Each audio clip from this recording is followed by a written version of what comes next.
através da sua vida. Moisés é atraído e recebe uma missão.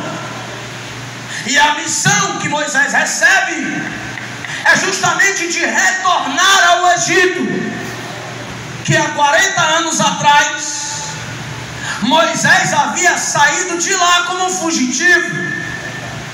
Agora Deus vai fazer Moisés retornar a um lugar aonde ele saiu de lá ameaçado de morte. Imagina o conflito no coração de Moisés. Moisés começa a negociar com Deus, e nessa negociação de palavras entre Deus e Moisés começa a colocar a sua limitação à frente de Deus, dizendo: eu não sei falar, eu sou pesado de língua.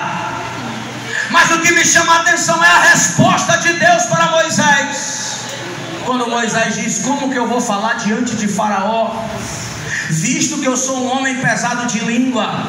Aí olha a resposta de Deus: Moisés, quem foi que fez a boca do homem?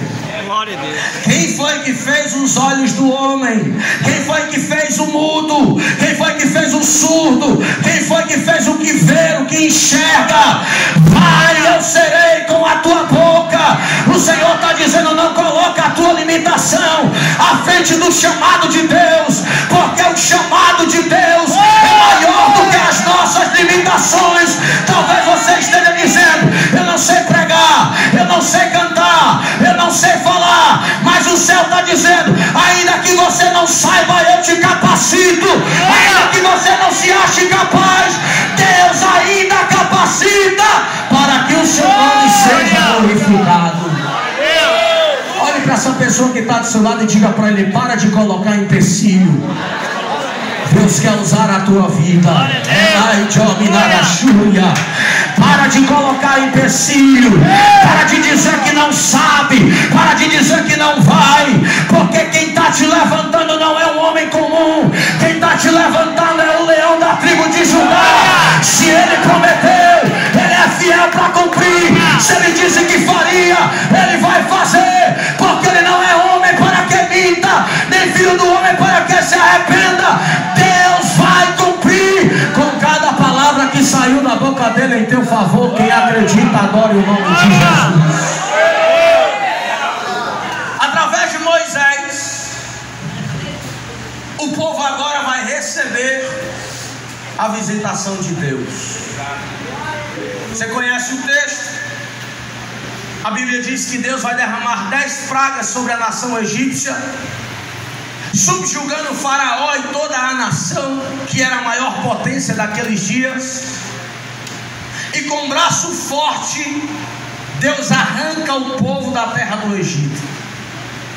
Agora o povo sai da terra de Gósen, que era a terra que eles habitavam no Egito, e eles agora vão peregrinar para a terra de Sucote. Sucote, na sua etimologia, na palavra original, significa tenda ou tabernáculo. Na terra de Gósen, no Egito, as casas eram casas de tijolos e barro, eram imóveis, casas fixas. Afinal de contas, o povo passou 430 anos habitando naquelas casas. Então, na terra de Gósen é residência fixa. Mas o que me chama a atenção é que quando Deus manda o povo sair do Egito às pressas, Deus faz o povo ir para a terra de Sucote, cujo nome significa tenda. Então o povo está saindo de um lugar aonde era uma morada fixa, está entrando em um caminho aonde eles vão habitar em tendas.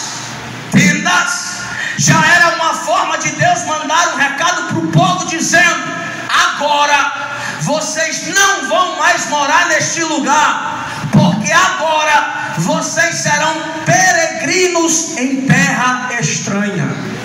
Em outras palavras, Deus estava literalmente arrancando o povo do ambiente da escravidão. Quando eles chegam em Sucote, eles vão aprender a deixar para trás as casas que eles habitaram durante tanto tempo. se passaram durante 430 anos. Mas o que me chama a atenção é que quando eles chegam em Sucote, e eles agora vão habitar em tendas, eles terão que ter uma convicção no seu coração: eu não posso mais me apegar às coisas do Egito. Por quê? Porque agora o Egito não é mais o meu lugar de habitação. Então Deus está preparando o coração do povo para a terra de Canaã, para a terra prometida. Na terra de Gósen eles são escravos. Na terra de Sucote eles aprendem a renunciar ao Egito. Só que a peregrinação não para por aí. A Bíblia diz que Deus envia o povo a um lugar chamado Etã. Etã, cujo nome significa entrada ou porta. Tanto é que o texto vai dizer que Etã era a entrada do deserto.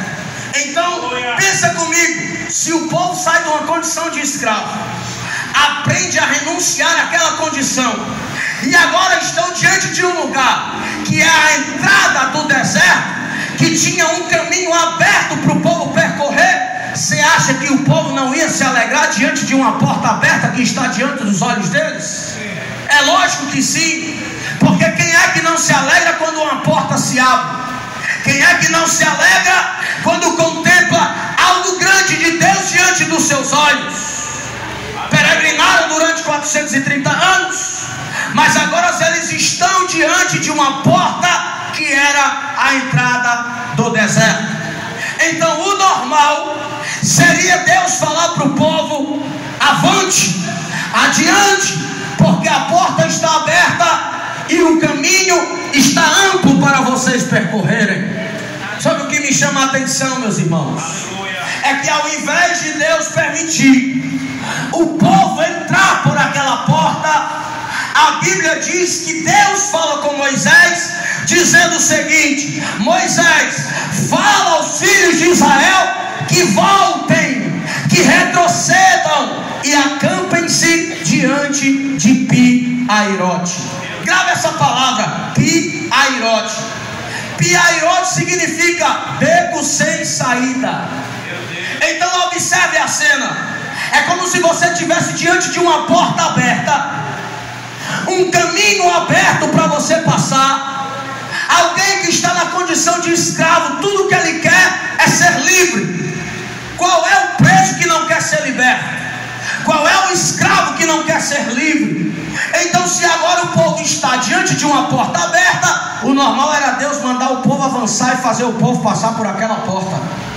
Só que ao invés de Deus mandar o povo avançar diante da porta aberta, Deus mandou o povo retroceder. E quando eu li isso aqui, mexeu comigo. Pergunte por quê? Porque existem portas que Deus não irá permitir a gente passar por ela, ainda que seja grande, ainda que aos nossos olhos seja algo bom para nós. Só que a Bíblia diz que o coração do homem é enganoso. Deus manda o povo retornar e se acampar diante de um lugar chamado Pi-Hahirote, beco sem saída. Por que esse lugar tem nome de beco sem saída? Porque nesse lugar chamado Pi-Hahirote, à frente estava o Mar Vermelho, do lado esquerdo estava um lugar chamado Migdol. E que lugar é esse chamado Migdol? Era uma espécie de montanha que tinha pedras frouxas. Então quem tentasse escalar aquela montanha, ou melhor dizendo, trazendo para o nosso contexto, quem tentasse subir pela força do seu braço, estava correndo sério risco de pegar em uma pedra frouxa, ela se soltar e você cair precipício abaixo. Então para a esquerda não tem para onde ir, porque não tem como subir pela força do nosso próprio braço. À frente não tem para onde ir, porque o Mar Vermelho está fechado. Agora tem a sua direita, e à sua direita estava um lugar chamado Baal-Zephon. Baal-Zephon era uma espécie de povo nômade que adorava uma entidade pagã chamada Moloque.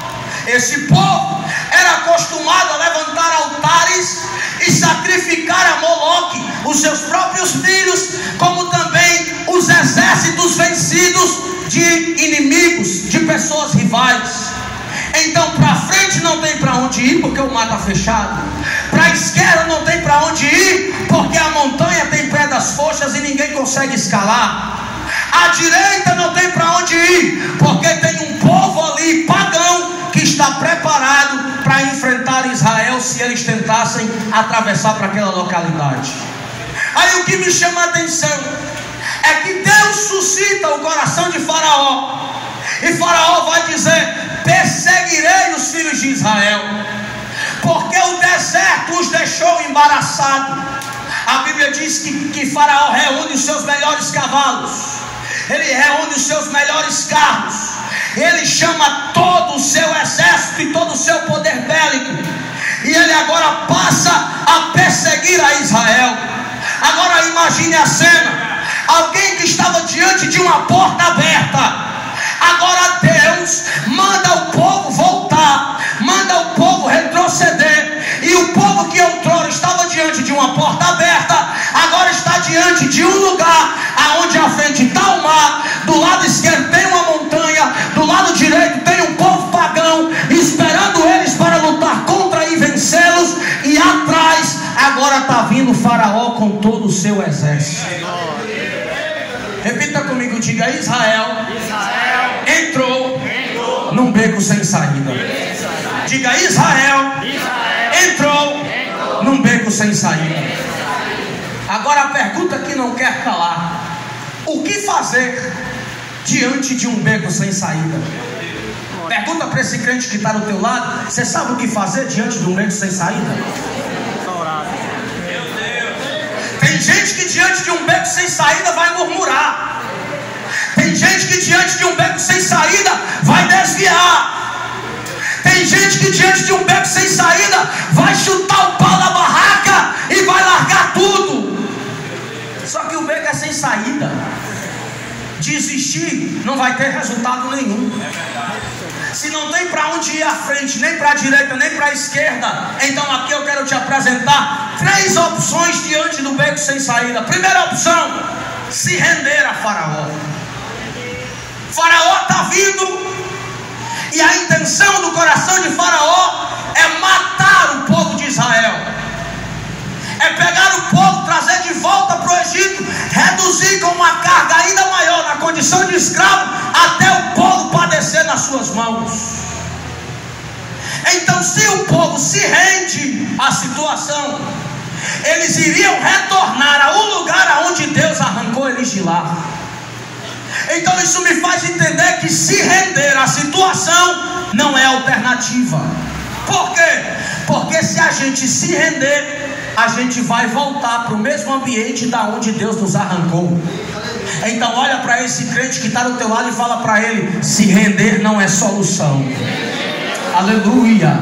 Diga para ele com autoridade: se render não é solução para você. Se render não é alternativa. Então para de entregar os pontos, meu irmão. Para de achar que não vai dar certo só porque o negócio estreitou, só porque você está diante de uma situação que aos teus olhos não tem para onde correr. Se render não é solução. Tem gente que se rende, e é justamente por se render que vai retornar ao ambiente aonde era escravo. Tem gente que quando entra no beco sem saída se rende, volta para o álcool, volta para a droga, volta para a prostituição, volta para o adultério, volta para a jogatina, volta para os ambientes aonde Deus arrancou de lá outrora. Aí você acha que voltar no ambiente onde você era escravo, onde você era humilhado, onde você não tinha valor, você acha que tem alguma forma de você sair da situação voltando para um ambiente onde Deus te arrancou? Olhe para esse crente que está do seu lado e diga: se render não é solução. Porque tem gente que entrou por essa porta aqui hoje pensando em se render, dizendo: eu não vou dar conta, é maior do que eu não consigo, eu estou cansado, eu estou cansada, eu vou entregar os pontos. Mas o Senhor te trouxe aqui nessa noite para te dizer: se você entregar os pontos, você vai voltar para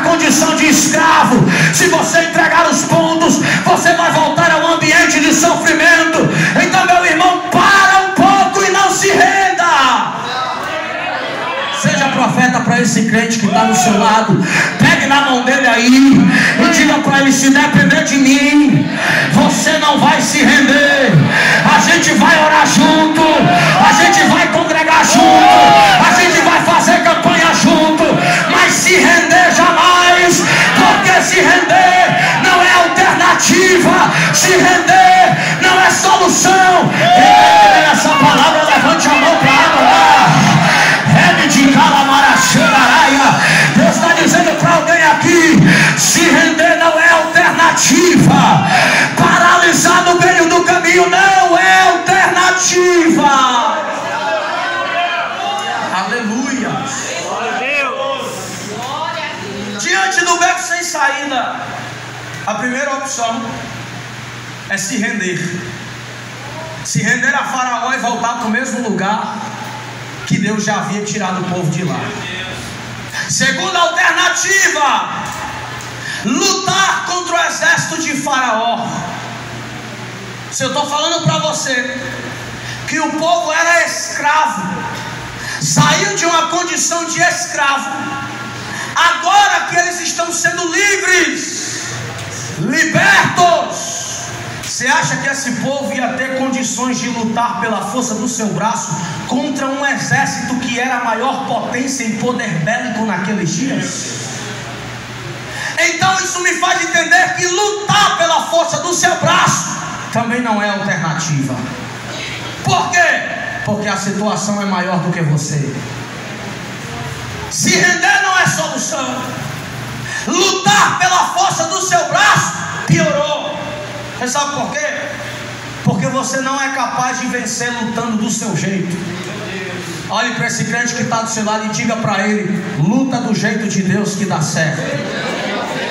Luta do jeito de Deus que dá tudo certo. Mas sabe qual é o problema de muita gente? É que quer bater boca, quer postar em direta, quer pagar na mesma moeda. Foi ruim comigo, você é ruim com ele também. Me gritou, vai tomar grito também. Aí Deus está dizendo: se lutar do teu jeito vai dar errado, se lutar pela força do teu braço vai dar errado. Mas se você se submeter à vontade que é boa, perfeita e agradável de Deus, certamente você vai acertar a porta que Deus já preparou como escape para você. Então olhe para esse irmão que está do seu lado e diga: não luta do teu jeito, luta do jeito de Deus. Sabe qual é o mal de muito crente? É que agora entrou um tal de um achismo dentro da igreja. Eu acho que não tem nada a ver. Aí é justamente nesse negócio de não tem nada a ver que tem gente que está parando, tem gente que está desviando. Não tem nada a ver, eu trabalho demais, não vou congregar. Não tem nada a ver, eu tenho uma vida corrida, não vou orar. Não tem nada a ver, fala mal de A, fala mal de B, fala mal de pastor, fala mal de todo mundo. Aí o céu está dizendo: lutar do seu jeito, lutar pelos seus achismos, só vai te conduzir a uma situação de derrota. Crente não anda por aquilo que acha, crente anda por aquilo que está escrito. Esse foi um mal do povo durante os dias de Josué. Quando Josué morreu, a geração dos seus anciãos também. A Bíblia diz que um novo povo, uma nova geração se levanta. E essa nova geração que está no capítulo 2 do livro de Juízes, a partir do versículo 7, você vai perceber que essa nova geração, eles abandonam os princípios que Deus havia estabelecido e entregue nas mãos de Moisés, que depois que Moisés morre, quem assume a lei é Josué para passar para o povo. Então Moisés morre, Josué assume. Depois que Josué e os anciãos morrem também, agora o povo abandona a lei e eles passaram a andar segundo aquilo que eles achavam correto. E é justamente por andar segundo aquilo que acha que o povo vai padecer durante muitos anos na mão dos inimigos. Você lembra quando Jesus estava no deserto? Satanás se apresentou a Jesus.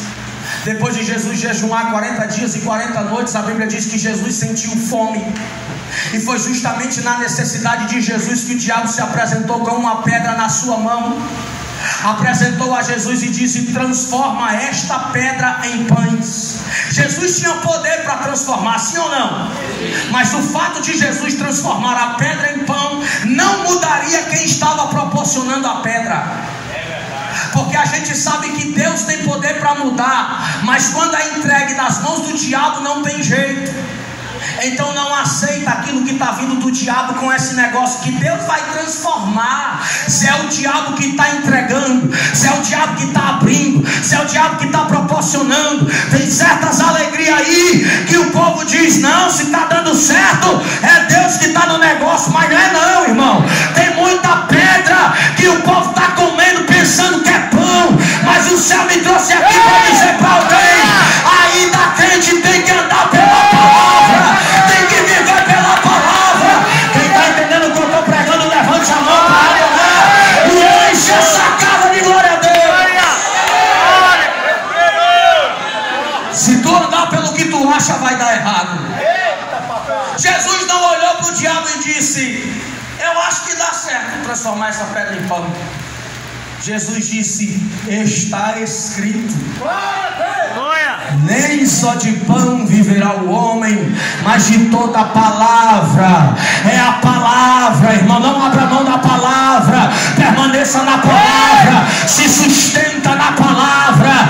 João 17:17 está escrito: santifica-os na tua verdade, a verdade é a tua palavra. No Salmo 119, no versículo 11, ele disse: lâmpada para os meus pés, ou melhor, no versículo 105, lâmpada para os meus pés é a tua palavra e luz para o meu caminho. A gente tem que viver pela palavra, tem que andar pela palavra.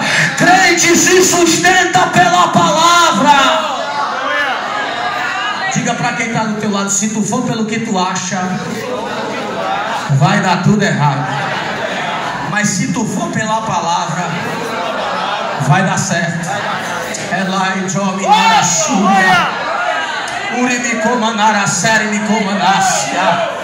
Está na hora da gente parar com esse negócio. Eu acho que não, isso aqui não tem problema não.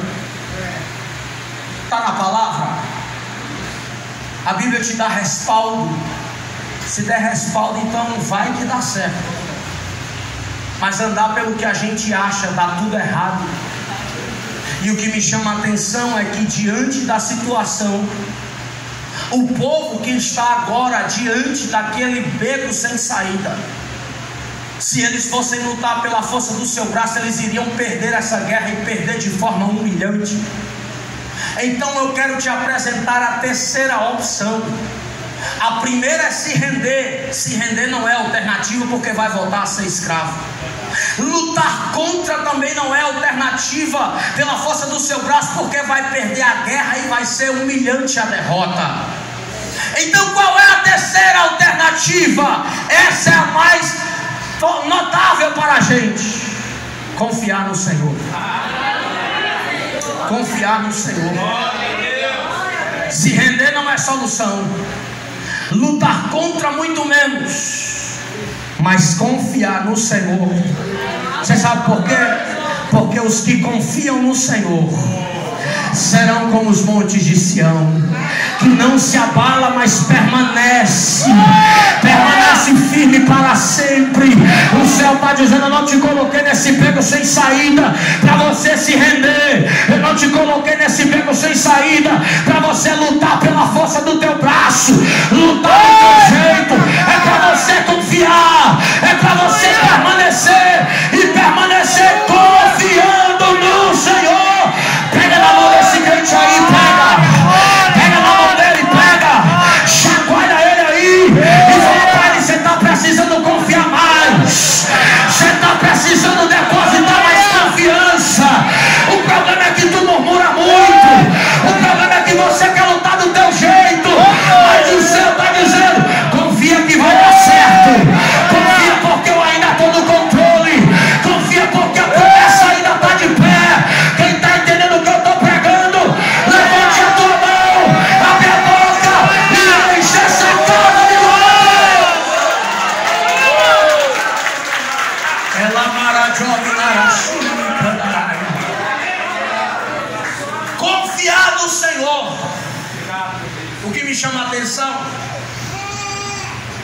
povo não se rendeu, não lutou pela força do seu braço, e nem muito menos confiou no Senhor.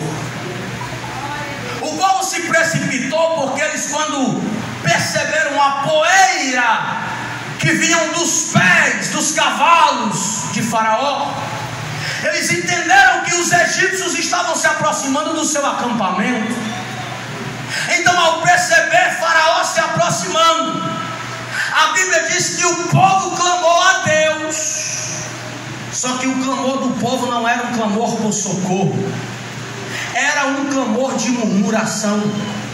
E o povo começou a clamar e se voltou para Moisés e disse as seguintes palavras: Moisés, por que tu nos fizestes isto? Porventura não havia sepulcros no Egito para que a gente fosse sepultado lá? Em outras palavras, o povo já havia aceitado a condição em que eles estavam, haviam se acomodado naquela situação. E no momento que eles estavam vivendo algo novo, eles ainda estavam com o coração velho. E Deus está mandando dizer para alguém aqui: não tem como tu viver algo novo apegado com aquilo que é velho. Porque as coisas velhas precisam ser deixadas para trás.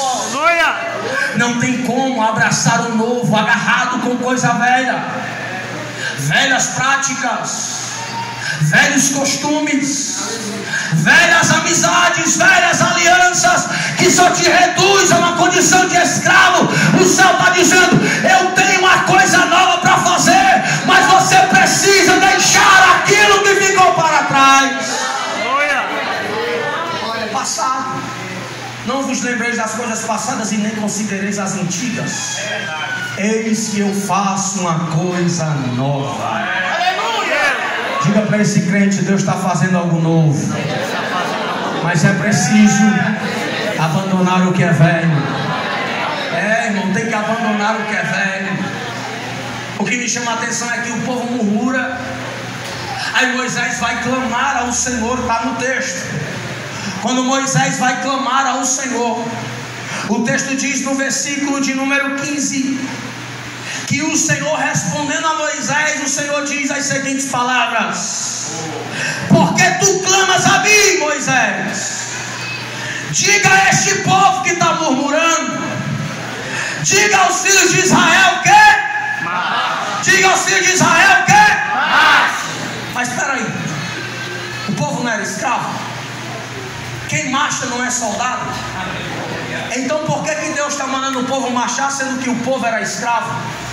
Quem vinha marchando era o exército de Faraó, porque afinal eles eram um exército.